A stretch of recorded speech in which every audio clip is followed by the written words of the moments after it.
হাতে গোনা মাত্র কয়েকটা দিন, তারপরেই বিধানসভা নির্বাচন। তাই কোনো রকম সময় নষ্ট করতে নারাজ বড়জোড়া বিধানসভা তৃণমূল কংগ্রেসের প্রার্থী গৌতম মিশ্র। দীর্ঘদিন ধরে সমাজসেবামূলক কাজ করে মানুষের কাছে অতি পরিচিত মুখ তার। তবুও নির্বাচনের আগে ধারাবাহিকভাবে জনসংযোগ সারছেন প্রার্থী গৌতম মিশ্র। প্রচারে রয়েছেন ওনার সহধর্মিনী সুদীপ্তা মিশ্র, সাথে রয়েছেন অগণিত কর্মী সমর্থক এবং তার অনুগামীরা। সোমবার বড়জোড়া বিধানসভার গোবিন্দধাম অঞ্চলের বুথে বুথে জনসংযোগ সারলেন প্রার্থী গৌতম মিশ্র। মন্দিরে পুজো দিয়ে এই দিন প্রচার কর্মসূচি শুরু করলেন।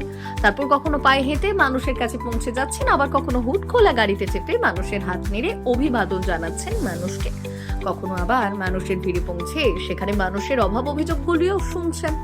দিনভর একাধিক কর্মকাণ্ডের মাধ্যমে এই দিন প্রচার কর্মসূচি সমাপ্ত হয়। প্রার্থীর প্রচার জুড়ে ছিল কর্মী সমর্থকদের আবেগ উচ্ছ্বাস এবং প্রার্থীকে জয়ী করার আহ্বান।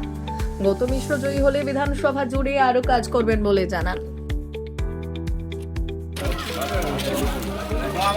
প্রচার বন্ধুমঞ্চের প্রতিটি গ্রামে প্রতিটি বুথে মানুষের কাছে পৌঁছানো এবং আশীর্বাদ দেওয়া।